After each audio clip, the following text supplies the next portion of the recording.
Des cafés hors du commun, une ferme pas comme les autres, des musées très surprenants, un spectacle très original, un spa hors norme et des parcs très singuliers. Des rencontres surprenantes et une interview insolite, voilà ce que nous allons découvrir ensemble pour ce gros voyage en Corée du Sud et ça commence maintenant.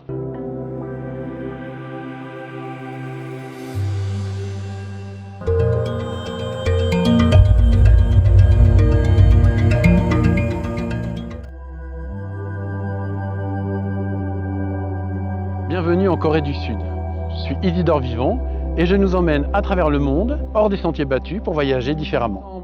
Nous allons faire ensemble un gros voyage en Corée du Sud, à la découverte de lieux et de pratiques insolites et à la rencontre de gens étonnants et différents. Suis-moi sur les réseaux sociaux de Gros Voyage et s'il te plaît, like, partage et abonne-toi à cette chaîne YouTube. Un cadeau surprise sera offert à un ou une abonnée tiré au sort. Alors clique vite sur le petit bouton juste en dessous.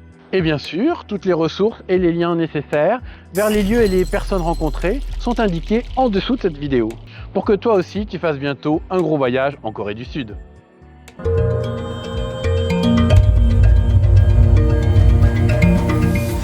La République de Corée, plus connue sous Corée du Sud, est un pays d'Asie de l'Est entouré de très puissants voisins.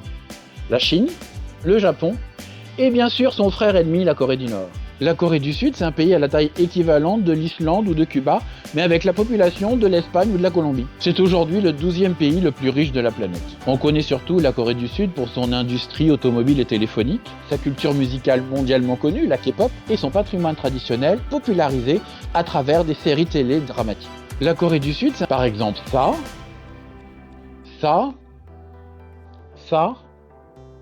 et ça. Et ça. Mais en fait, si on creuse un peu, la Corée du Sud, c'est aussi ça et ça. Allons maintenant ensemble de surprise en surprise, à travers des séquences insolites, de Séoul à Busan et Jeju. Nous irons à la rencontre de Coréens étonnants, notamment à travers une interview insolite inédite. Mais je ne t'en dis pas plus. À la toute fin de cette vidéo, un bonus t'attend, alors reste bien jusqu'au bout. Et c'est parti pour un gros voyage en Corée du Sud.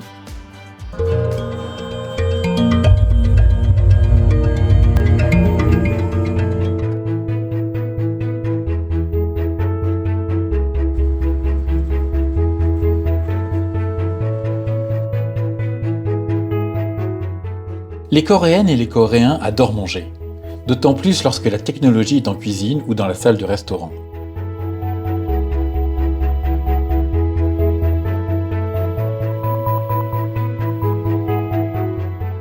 En Corée, il est toujours possible de manger des mets succulents à toute heure et à chaque coin de rue. La cuisine coréenne est riche et variée et sait parfaitement allier légumes macérés, viandes et produits de la mer, herbes et racines, goûts et saveurs. En Corée, les plats principaux sont le plus souvent servis avec une multitude de condiments et d'assaisonnements additionnels. Le plus réputé d'entre eux, l'aliment national coréen, c'est le kimchi, un chou fermenté mariné dans une saumure agrémentée de piments, d'ail et de gingembre. Le kimchi, c'est le plat national coréen. C'est un condiment pimenté et aillé qui accompagne tous les repas. Alors nous allons visiter ensemble le seul musée au monde dédié au kimchi. Tu y vas ?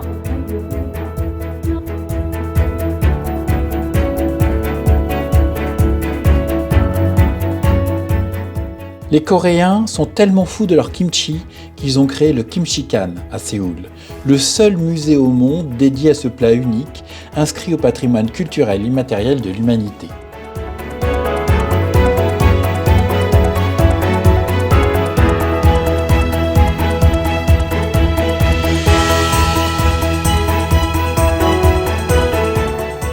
Le Kimchikan est un musée sur l'histoire, les ingrédients et le processus de fabrication et de fermentation du kimchi. Mais c'est aussi un espace pédagogique et d'expérimentation, puisqu'on peut y suivre des cours de préparation du kimchi sur place ou en ligne.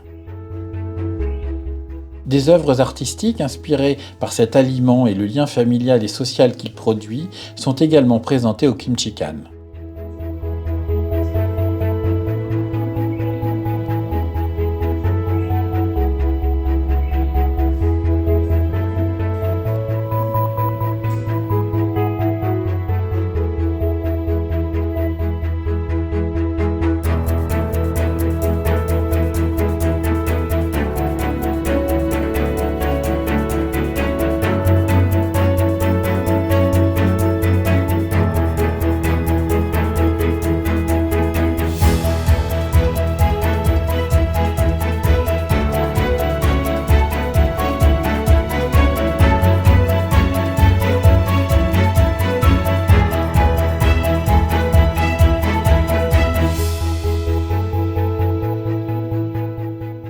La préparation du kimchi nécessite plusieurs semaines de fermentation dans d'immenses jarres en terre cuite, traditionnellement semi-enterrées dans le sol.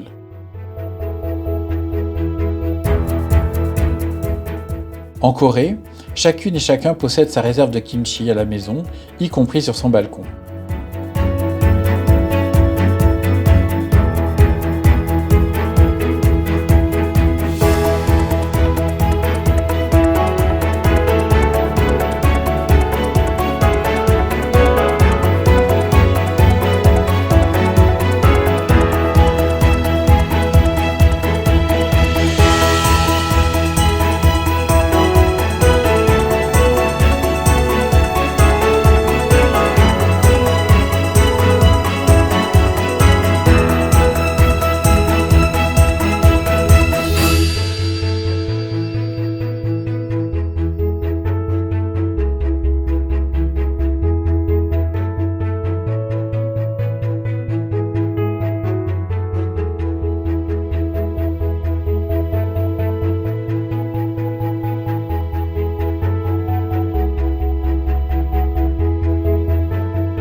Une visite étonnante et unique à ne pas manquer à Séoul.